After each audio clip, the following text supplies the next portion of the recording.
Ada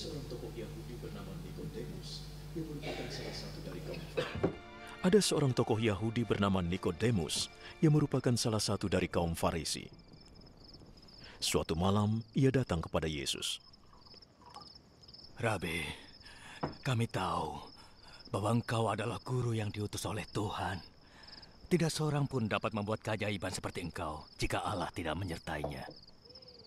Aku berkata sesungguhnya, tidak seorang pun dapat melihat kerajaan Allah jika tidak dilahirkan kembali.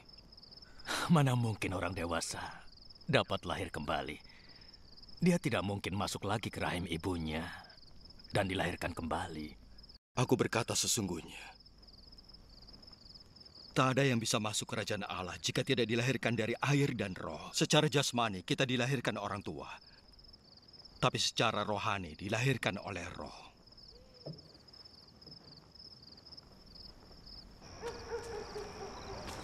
Jangan heran kalau aku berkata kalian harus dilahirkan kembali.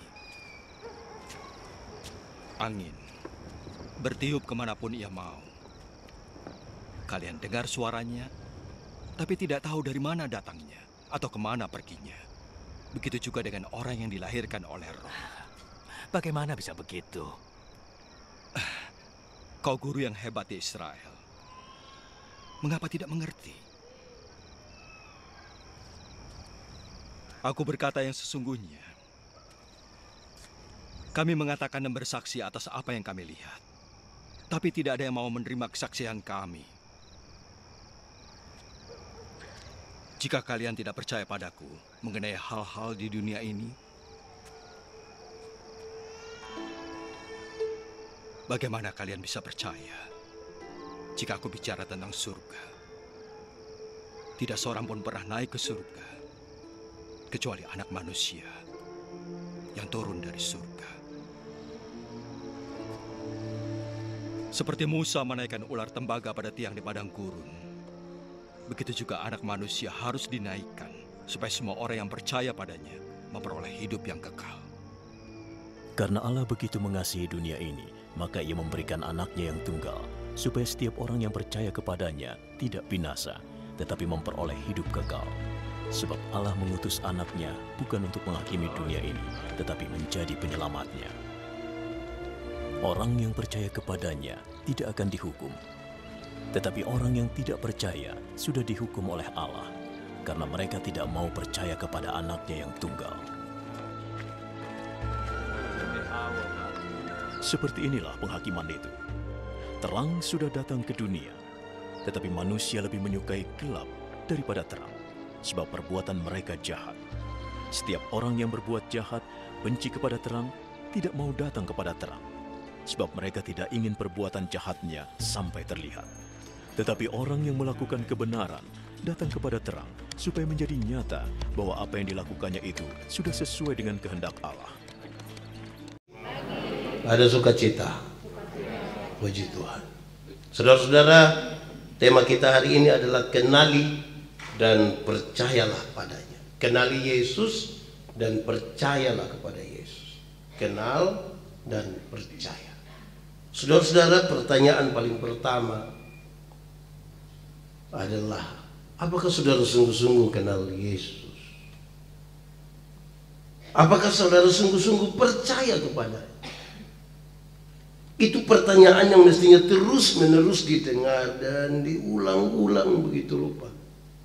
Supaya kita merenungkan kembali, apakah memang kita benar-benar percaya kepada Tuhan? Kenapa ini sedahulu, saudara? Kenapa? Karena ada banyak orang Kristen salah percaya kepada Yesus. Mereka salah mengenali Yesus. Ada banyak orang cari Tuhan hanya sekedar untuk sembuh. Kalau dia sakit, dia berdoa minta kesembuhan. Tapi dia cari hanya untuk itu. Tuhan datang ke dunia bukan untuk buat orang sakit jadi sembuh. Sekalipun dia bisa melakukan itu. Ingat, ada banyak orang yang tidak kenal Tuhan lebih sehat dari kita. Yang biasa mabuk itu mabuk dari 3 hari lalu sampai tadi pagi, istirahat sedikit, minum ulang, dia tidak tahu sakit. Kita yang mengaku kenal Tuhan ini dekat AC saja pulang pilek. Jadi kalau saudara cari Tuhan hanya sekedar untuk sembuh, kita salah kenal Tuhan. Jangan cari Tuhan hanya sekedar untuk kaya. Tuhan datang ke dunia bukan untuk buat orang miskin jadi kaya, sekalipun bisa dilakukan itu, sekalipun. Tapi bukan itu yang utama. Ingat, ada banyak orang yang tidak kenal Tuhan malah lebih kaya dari kita. Itu koruptor, orang itu kaya-kaya semua itu. Orang punya rumah 2, 3, 4, 5, sampai tidak suka tinggal di dalam rumah, sampai tinggal di penjara. Tapi orang kaya-kaya semua itu. Kita yang mengaku kenal Tuhan ini yang sedikit-sedikit pulsa data habis, sedikit-sedikit beras habis, mau beli pakaian pakai tanya bayar berapa kali. Lalu Tuhan datang ke dunia untuk apa? Itu harus jadi pemahaman paling awal. Tuhan datang ke dunia untuk apa? Untuk menebus dan menyelamatkan saya dan saudara. Karena itu kalimat Tuhan Yesus ini menjadi penting. Carilah dahulu kerajaan Allah dan kebenarannya, selamat dulu, baru yang lain itu di kekayaan, kehormatan, di umur panjang, di jabatan, di istri, diberkati saja. Ini tambah istri kita pusing lah untuk itu.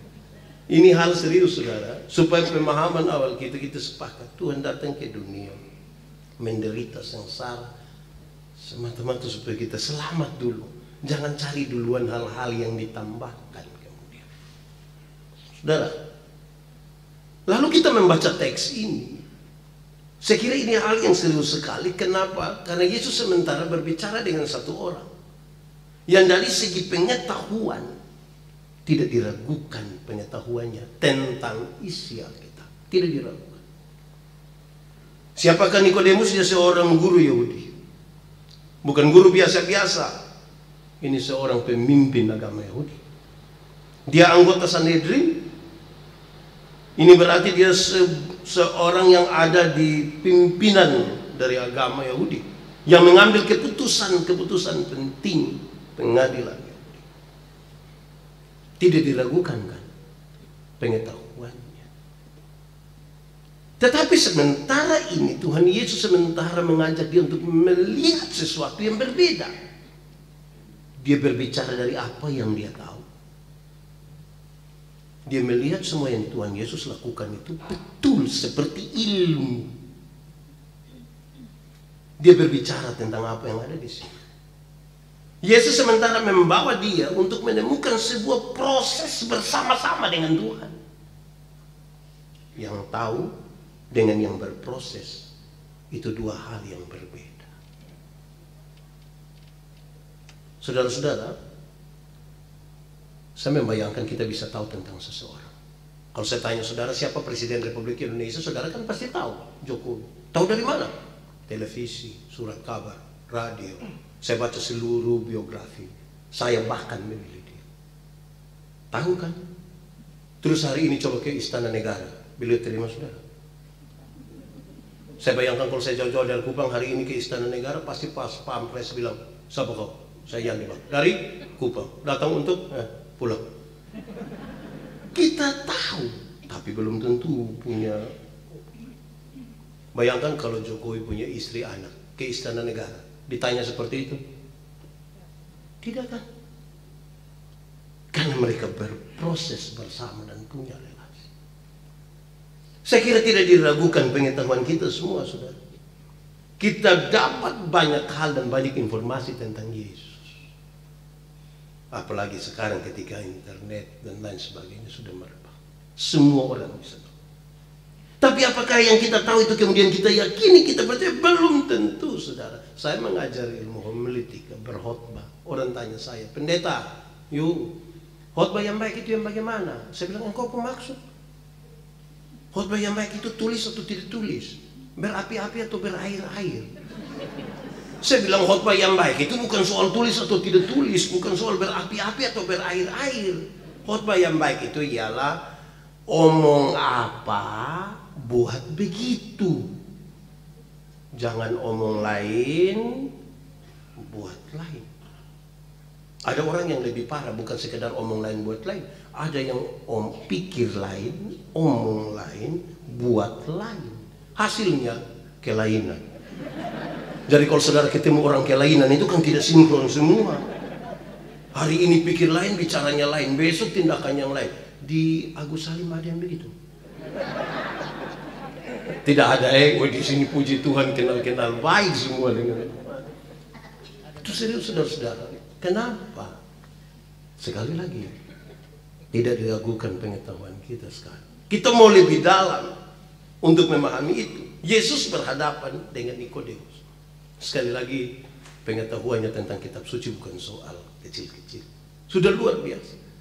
Tetapi ada satu dua soal yang kemudian Yesus bilang, harusnya engkau lebih dari itu. Ini sebenarnya kita bicara tentang saksi. Saksi adalah orang yang melihat, mengalami, merasakan, dan kemudian mengatakan kepada orang lain. Melihat, mengalami, merasakan, kemudian mengatakan. Tuhan sebenarnya tidak butuh pembela. Saudara tidak usah sibuk jadi pengacara untuk Tuhan. Karena Tuhan cari saksi. Melihat, mengalami, mengatakan. Saya ingat saudara-saudara, saya melayani di Pulau Sabu, pulau bagian selatan di NTT. Saya mau bawa pemuda-pemudi itu ke Pulau Dana, suatu pulau yang tidak ada penghuni. Kami tidak jadi jalan juga. Tapi ada satu dua nelayan datang bilang ke saya, Pak Pendeta, di Pulau Dana itu Pak Pendeta, kita tidur di pinggir pantai, waktu sadar kita sudah di tengah laut. Tidur di pinggir pantai, sadar di tengah laut. Saya bilang, begitu? Iya. Hampir saya bilang, wah, begitu? Iya. Anda pernah ke sana? Tidak, Pak. Bagaimana orang percaya pada kesaksian kita kalau kita sendiri tidak pernah mengalami sesuatu dengan Tuhan? Amin. Harusnya alami dulu baru mengatakan. Saudara mau pintar seperti apapun tidak ada urusan. Tapi sekarang bagaimana kita menghidupi apa yang kita imani? Nikodemus sebagai seorang pemimpin agama yang luar biasa, Yesus sadar benar, dia tahu banyak. Tetapi saudara-saudara, hidupnya tidak menggemaskan. Tidak menggemaskan banyak orang. Tahu tentang Tuhan tapi hidupnya tidak menggemaskan. Saya pakai kata menggemaskan ini. Saya hantar kita untuk lihat kalau ada anak kecil baru lahir, umur 1 bulan sampai 1 tahun. Coba bawa ke kelompok ibu-ibu, anak kecil ini bawa ke ibu-ibu. Apa yang mereka lakukan? Kenapa? Gemas. Banyak orang Kristen menyanyinya bagus, khotbahnya bagus, semuanya bagus, hidupnya tidak menggemaskan. Amin. Dia Agus Salim ada? Ada ikut ibadah juga dia? Dalam diri manusia ini ada 2 energi. Satu energi positif, satu energi negatif. Kalau yang dominan itu yang positif, waktu kita tidak ada orang cari. Pak Ibu di mana? Datang dulu. Pak tidak ada, tidak bisa lah. Datang dulu. Itu kalau energi positif yang banyak. Tapi kalau yang dominan itu yang negatif, kita baru sampai di pintu, separuh parah. Kenapa? Setan datang, Pak. Bayangkan itu. Hidup kita mesti menggemas, supaya kemudian itu dinyatakan di tengah keluarga, relasi suami istri, tetangga, teman-teman sepelayanan, mertua, ipar-ipar, segala macam kan. Saya bilang di mana-mana saudara-saudara, kalau saudara-saudara mau tahu pendeta-pendeta itu baik atau tidak, jangan tunggu waktu dia berkhotbah. Itu baik semua. Coba saudara tinggal dengan dia di depo rumah, 2 minggu saja, saudara bisa tahu ini asli atau asli juga lah. Dia punya soal di situ, saudara. Ternyata pemahaman yang bagus tentang Tuhan tidak serta-merta berperilaku yang bagus. Berdasarkan itulah Tuhan bilang, engkau harus dilahirkan kembali supaya betul-betul memahami sesuatu. Tuhan Yesus sadar benar, dia sementara berhadapan dengan satu orang pengambil kebijakan, Sudah paham lagi dia pengambil kebijakan. Seringkali jadi soal dalam dia punya pengambilan keputusan-keputusan. Soalnya di mana? Soalnya adalah ritual-ritual orang Yahudi selalu terjadi di Bait Allah. Ada hewan kurban yang disiapkan mulai dari yang paling kecil sampai yang paling besar.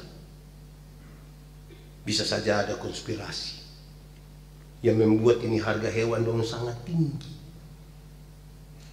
Yesus tidak setuju dengan itu. Kalau engkau mengambil kebijakan itu yang benar, yang berpihak kepada orang. Jangan mengambil yang bukan harusnya engkau ambil. Ini dia sangat memberatkan orang lain. Sangat memberatkan.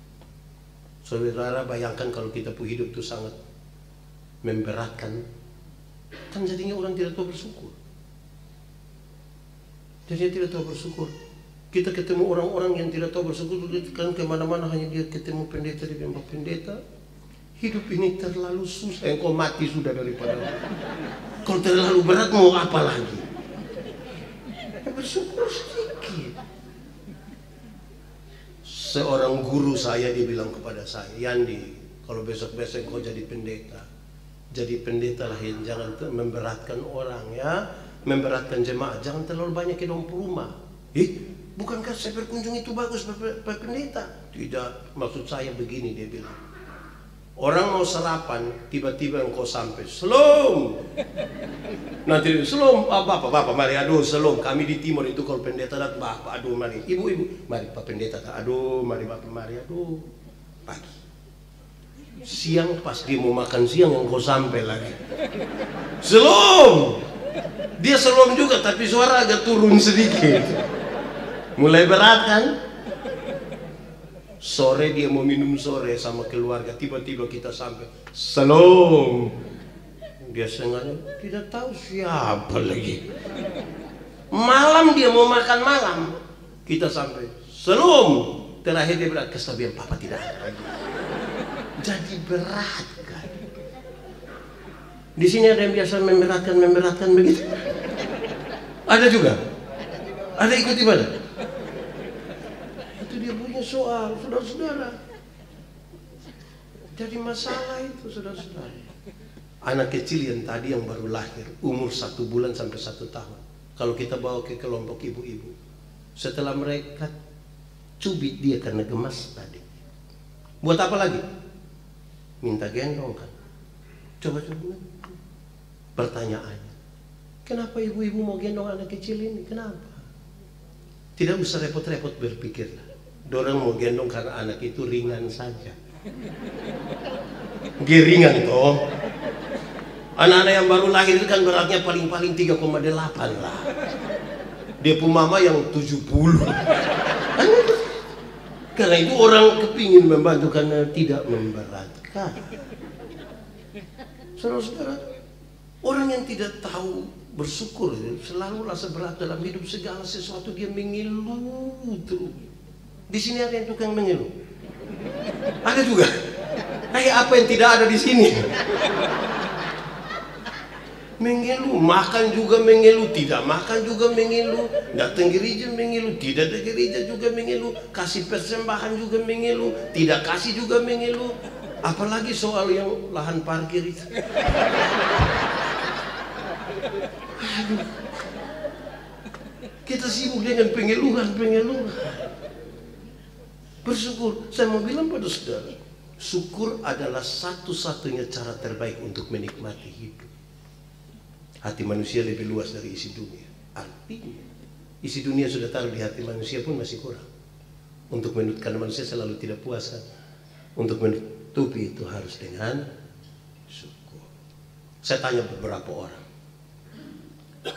siapa yang rindu jadi seperti Nabi Elia? Banyak yang angkat tangan.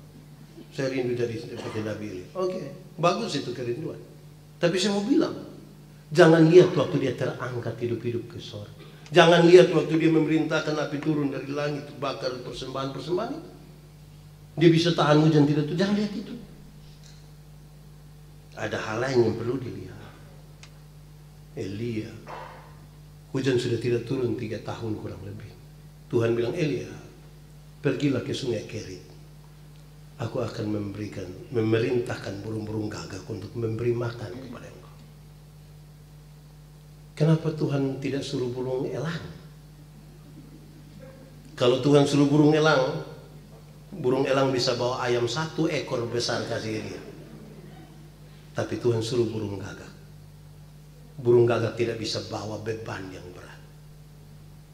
Dia hanya bisa bawa roti atau beban yang ringan saja. Elia makan roti yang ringan, tipis. Paruh burung gagak tidak dapat menghancurkan daging yang masih segar. Dia hanya bisa menghancurkan daging yang hampir busuk. Karena itu burung gagak dikenal sebagai burung pemakan. Elia makan apa? Roti tipis dan daging yang hampir busuk. Saya mau tanya saudara, pernah makan roti tipis dan daging yang hampir busuk? Diet sekalipun. Kalau saudara belum pernah makan, itu hanya satu kata sama-sama. Bersyukur.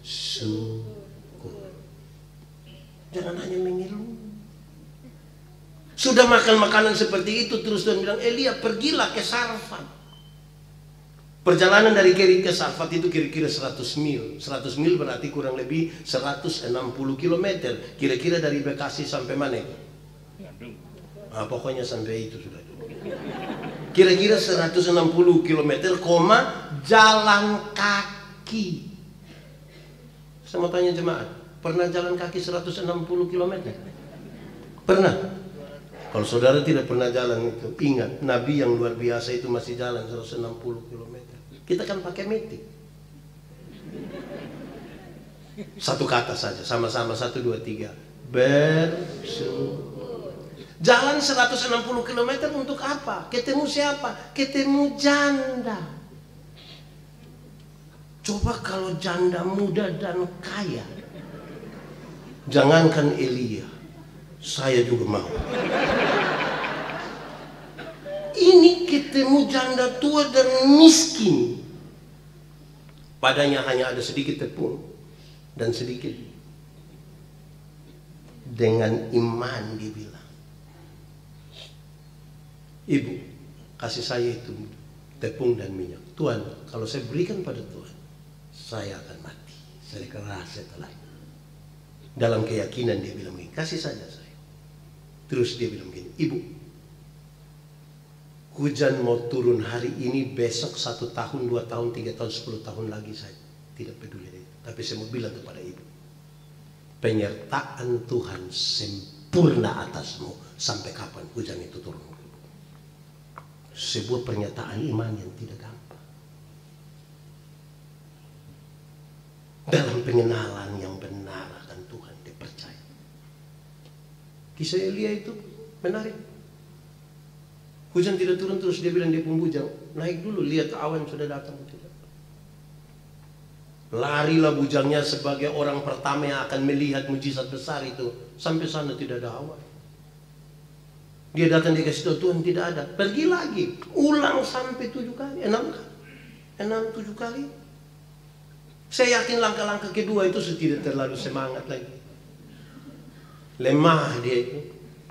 Pas sampai dia bilang, Tuhan ada, tapi awan hanya sebesar. Dia bilang, kasih tahu Ahab, kalau dia tidak segera pulang, hujan akan tutup dia. Melihat awan seperti ini, dia katakan hujan. Ini repot saudara, kalau kita mau betul-betul mau berpercaya. Tuhan Yesus tahu dia sementara berhadapan dengan Nikodemus, seseorang yang dari kelompok sangat eksklusif. Mereka pikir yang benar itu harus seperti Yahudi, di luar Yahudi tidak bisa. Tuhan Yesus tidak mau begitu. Pengalaman perjumpaan seseorang dengan Tuhan, pengalaman yang berbeda-beda. Cara Tuhan berjumpa dengan saya, cara Tuhan berjumpa dengan Pak Silas, cara Tuhan berjumpa dengan siapapun, beda-beda. Waktu kita berjumpa dan kita bercerita tentang perjumpaan itu, kemudian kita sepakat, Tuhan kita terlalu luar biasa. Karena pengalaman yang berbeda itu.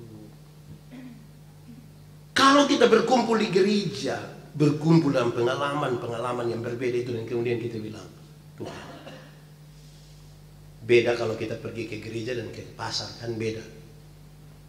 Ke pasar itu kita datang dari latar belakang yang beda, kepentingan juga beda-beda. Oh, ke gereja kita datang dari rumah tangga dan latar belakang yang berbeda. Tapi sampai di sini tujuan kita hanya satu, sama-sama memuliakan Tuhan. Siapapun yang berkhotbah, yang nyanyi, yang main musik, semua hanya untuk satu, memuliakan Tuhan.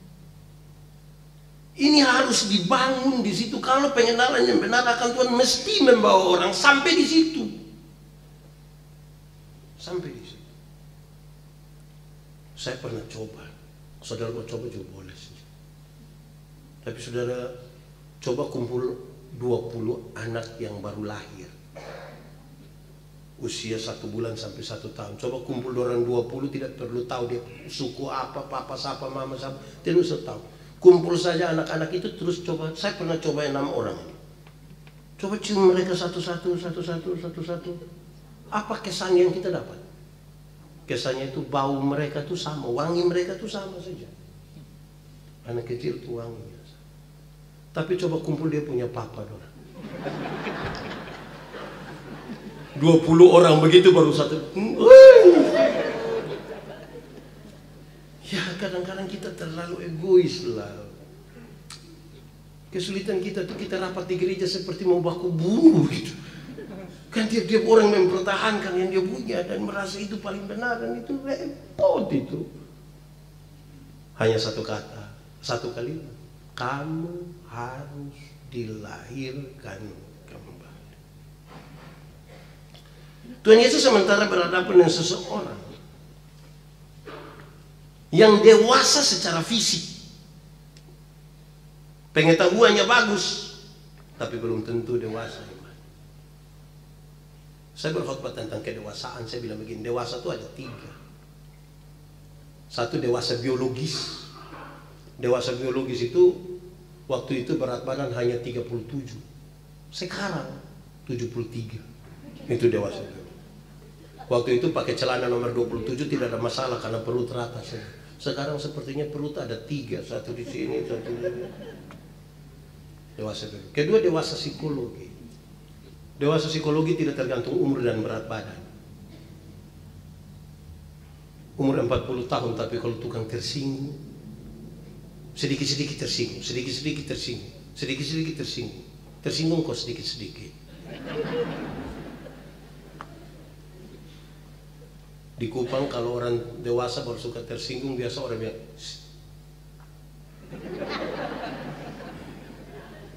ketiga, dewasa iman. Saya suka mengatakan dewasa iman itu bukan berapa lama kita melayani, bukan berapa lama kita ada sebagai orang Kristen, bukan. Dewasa iman itu ada anak umur 3 tahun, ada meja berat 10 kg. Anak umur 3 tahun bisa pikul meja yang 10 kg?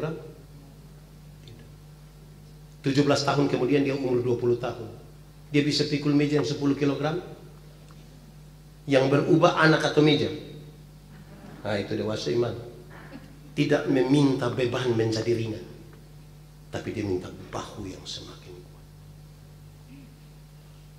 Orang dewasa iman itu tidak akan meminta orang lain berubah, tapi siapa berubah? Kadang-kadang kita terlalu sibuk minta orang lain berubah, begitu sendiri tidak berubah. Saudara lihat kita coba anak yang tadi umur 1 bulan sampai 1 tahun. Coba saudara pulang, ambil roti, taruh di dia punya bibir begini. Dia mau makan atau tidak? Mau atau tidak? Saya coba. Mau dia. Coba ganti roti dengan ikan, dia mau. Coba ganti ikan dengan pulpen, mau juga. Apa saja yang diberikan dia mau terima. Tapi coba dia punya orang tua, kita taruh roti di situ. Apa maksudnya saudara? Saya ingin katakan kepada kita, kadang-kadang kita yang orang dewasa ini berdoa pakai perhitungan dengan Tuhan. Coba saudara periksa 10 doa terakhir saudara. Pasti yang bagi yang tahu berdoa, periksa 10. Kalau dia tidak biasa berdoa, mau periksa apa? 10 doa kita terakhir, coba saudara lihat. Kalau kita berdoa itu 1 menit pertama kita akan bilang, Tuhan terima kasih, Engkau sangat baik, Engkau luar biasa Tuhan. Itu 1 menit pertama. Masuk menit kedua itu daftar permintaan. Itu daftar permintaan itu. Itu semacam proposal itu. 1, 2, 3, 4, 5, 6, 10, 20, 30, 40, 50, 60, 70, 80 sampai 80 terus mau akhiri itu doa. Dia bilang, ampunilah segala dosa kami di dalam nama Yesus kami berdoa. Ada separuh sebelum itu, ampunilah segala dosa kami. Dia selalu tambahkan begini, Tuhan, sebenarnya masih banyak hal yang ingin kami pilih. Hai, yang dia 80 itu. Tidak apa-apa juga kan, mintanya juga kepada Tuhan kan. Minta juga pada Tuhan. Toh? Tapi sudah tahu, kadang-kadang kita berdoa untuk menemukan apa yang kita mau, bukan apa yang Tuhan mau.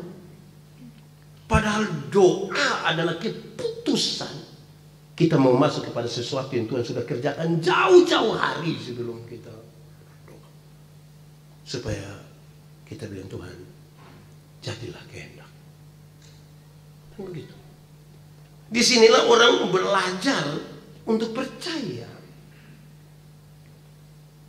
Beriman. Saya suka bilang beriman dan percaya itu seperti kalau ada anak umur 2 tahun begitu, kita taruh dia di atas, ya kira-kira setinggi itu, in fokus. Papanya di bawah, terus kita bilang, adek, lompat. Dia lompat atau tidak?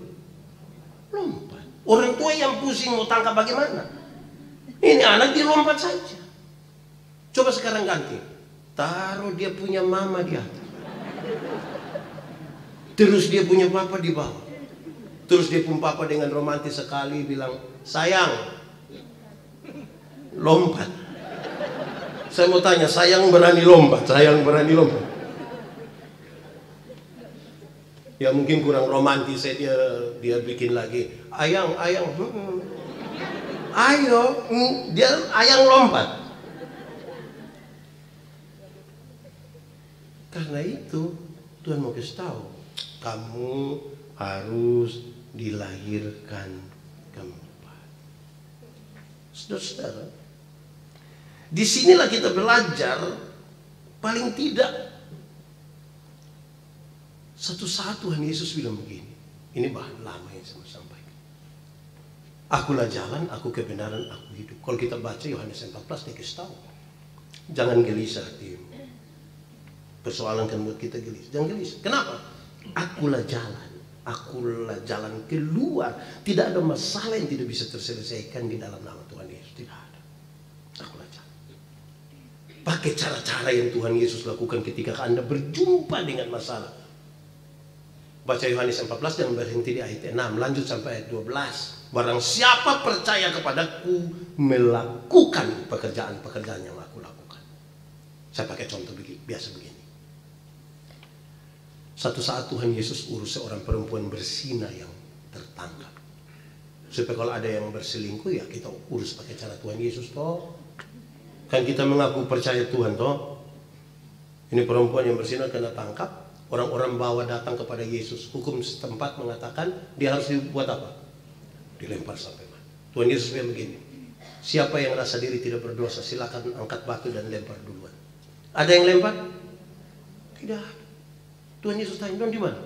"Sudah pulang, Mbak." "Hah, engkau? Pergilah dan jangan berbuat dosa lagi." Waktu Yesus mengatakan, "Pergilah dan jangan berbuat dosa lagi," Tuhan Yesus tidak kompromi dengan dosa. Dosa tetap dosa. Tetapi kepada perempuan pendosa itu, Tuhan Yesus beri kesempatan baru. Masa lalu tidak bisa dirubah. Tapi sekarang masa depan mau dirancang di dalam nama Tuhan. Sekarang saya mau tanya duluan yang suami-suami. Bapak-bapak, di sini tidak ada bapak-bapak.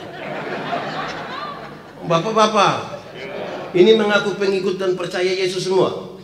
Amin. Kalau begitu saya mau tanya, satu saat ketahuan istri berselingkuh, bisa uruskah pakai cara Yesus? Cari istri terus bilang, "Mah, pergilah dan jangan berbuat dosa lagi." Berani? Weh, kami suami di NTT tidak bisa. Berani istri begitu, kita akan bilang, "Ibu, pergilah dan jangan pulang lagi."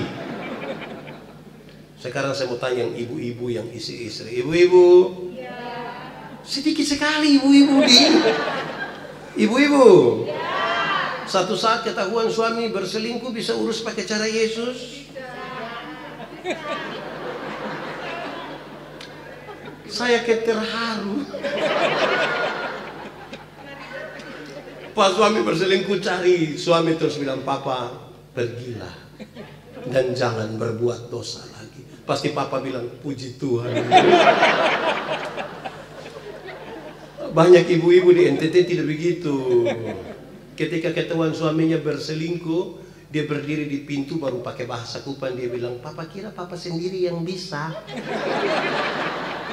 Jangan lihat umur 40 tahun begini bapak, tapi ya ini kalau begini tidak bisa. Ya, kita punya tantangan. Ternyata tahu saya tidak cukup. Tidak cukup. Satu saat Tuhan Yesus urus sebuah dilema pajak.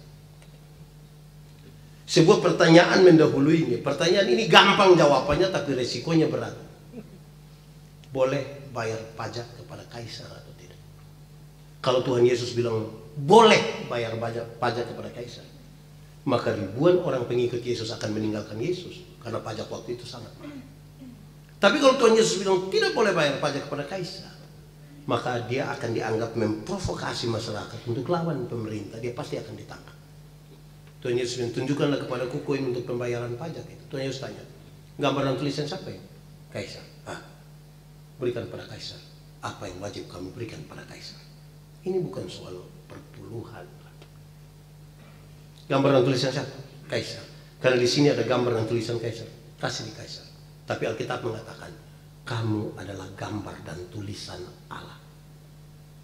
Berikanlah uangmu pada kaisar, tapi berikanlah dirimu pada Tuhan dan bukan uangmu. Supaya jangan ada orang yang, Pak Pendeta, saya memang tidak ke gereja Papa, tapi saya punya persembahan, pergi. Di surga tidak ada kios jual Indomie. Yang Tuhan butuh kita punya kehadiran.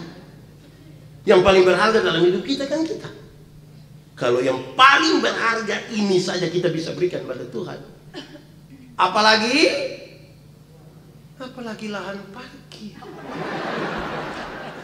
Kan hidup yang paling berharga saja bisa kita kasih kok. Oh, di sini memang ada mau ambil lahan parkir. Oh, ada. Mohon maaf saya.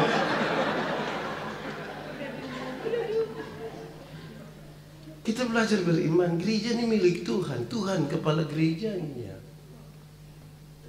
Kadang-kadang pada perjalanan dengan Tuhan adalah sebuah perjalanan untuk menemukan jawaban demi jawaban, asal kita dekat dengannya.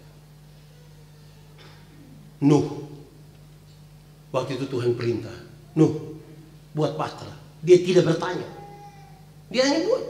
Harusnya dia bertanya, Tuhan, laut di mana? Tuhan ingat, Nuh ingat buat itu bahtera itu bertingkat-tingkat. Dia tidak tanya, dia buat. Nuh, nanti tolong buat kamarnya banyak. Harusnya dia bertanya, Tuhan, kan kami hanya 8 orang. Kenapa kamar terlalu banyak? Dia buat saja kan ikut yang Tuhan mau. Nanti air bah itu turun, baru Nuh sadar, benar, ini maksud Tuhan. Dia menemukan jawab. Waktu Tuhan biarkan binatang-binatang itu masuk, sapi, kuda, kerbau, babi masuk, baru Nuh bilang, betul, ini mesti harus bertingkat-tingkat. Bayangkan kalau di samping kamar tidur Nuh langsung kandang babi. Dia paham tuh sekarang. Ular, harimau, serigala masuk, lebah masuk, baru Nuh bilang, betul, harus berkamar-kamar. Bayangkan kalau Nuh satu kamar dengan lebah, itu kan dia keluar, dia sudah bengkak-bengkak ini semua kan. Jadi mengenal Tuhan, berjalanlah dekat-dekat dengan dia, berjalan menemukan jawaban demi jawaban. Ini berjalan sambil belajar. Tidak ada orang yang selesai dengan Tuhan, tidak ada. Kita terus menggumuli hari ini, besok, lusa, dan terus. Tidak ada yang selesai dengan Tuhan. Semoga bagian-bagian firman ini akan menolong kita. Tuhan memberkati kita. Mari kita tunduk kepala, ambil waktu teduh sejenak. Terima kasih Tuhan.